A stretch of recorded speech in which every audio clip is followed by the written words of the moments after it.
તો તાજેતરમાં ગાંધીનગરમાં ટેટ અને ટાટ પાસ ઉમેદવારોએ ભરતી કરવા મુદ્દે આંદોલન કર્યું હતું। ત્યારે હવે રાજ્યમાં ધોરણ 1 થી 5માં શિક્ષકોની ભરતી કરવાની માંગ સાથે ઉમેદવારો મહીસાગર ખાતે શિક્ષણ મંત્રીને મળવા પહોંચ્યા હતા, પરંતુ શિક્ષણ મંત્રી તેમના નિવાસસ્થાને નહીં મળતા ઉમેદવારોમાં રોષ ફેલાયો હતો। ત્યારે શિક્ષણ મંત્રીના નિવાસસ્થાન બહાર ઉમેદવારોએ ભારે સૂત્રોચ્ચાર કર્યા હતા।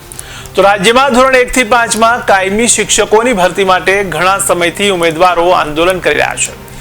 ત્યારે મહીસાગર ખાતે શિક્ષણ મંત્રીના નિવાસસ્થાને પહોંચેલા ઉમેદવારોએ શિક્ષણ મંત્રી કુબેર ડિંડોરને મળવાનો પ્રયાસ કર્યો હતો, પરંતુ શિક્ષણ મંત્રી નહીં મળતા ઉમેદવારો રોષે ભરાયા હતા।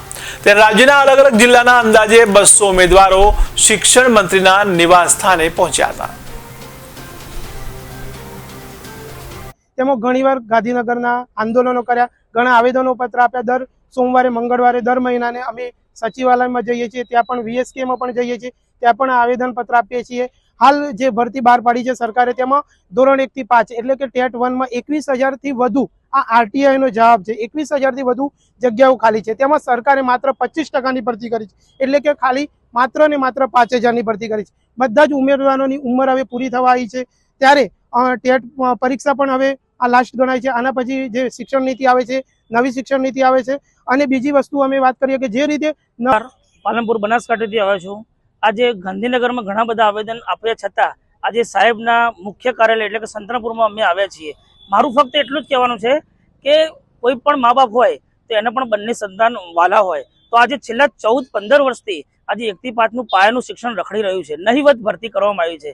તો આટલા બધા વર્ષોથી જે ઉમેદવારો બેસી રહ્યા છે કે જે નાનું બાળક છે કે જે છેલ્લા 14 વર્ષથી બેસી રહ્યા છે, તો મોટા બાળકને જો ન્યાય મળ્યો હોય તો એ પિતાશ્રી પોતાના નાના બાળકને શું ન્યાય ના આપી શકે? અને છેલ્લા 14 વર્ષથી આ બેકાર બેસી રહ્યા છે, તો અમુક નીતિ ઉંમર પણ પતવા આવી છે, તો એ પણ એનું ધ્યાન રાખીને અને એમનો જિંદગીનો વહાલો સાહેબશ્રી એમના આશીર્વાદ આપે એવી ઉમેદવાર જિલ્લાઓમાંથી ઉમેદવારો બધા ગાંધીનગરમાં વારંવાર રજૂઆતો કરી આંદોલનો કર્યા, પરંતુ હજુ સુધી અમારી જે માગણીઓ છે કે ચાલુ ભરતીમાં જગ્યા વધારો બાબતની, એમાં હજુ સુધી અમને ન્યાય મળ્યો નથી। તો અમે આજે ટ્રાવેલિંગ કરીને 8-9 કલાક ફરીને અહીંયા આવ્યા છીએ। સવારે ખબર પડી કે સાહેબ છે એટલે અમે રોકાયા હતા। અત્યારે 1 વાગ્યો છે, પણ સાહેબનું હજુ અમને ખબર નથી કે ક્યાં છે। સાહેબશ્રીને મારી એટલી નમ્ર વિનંતી છે કે આ 5,000ની જે જગ્યા આપી છે ટેટ 1 થી 5માં, એમાં સાહેબ જગ્યા વધારો કરો।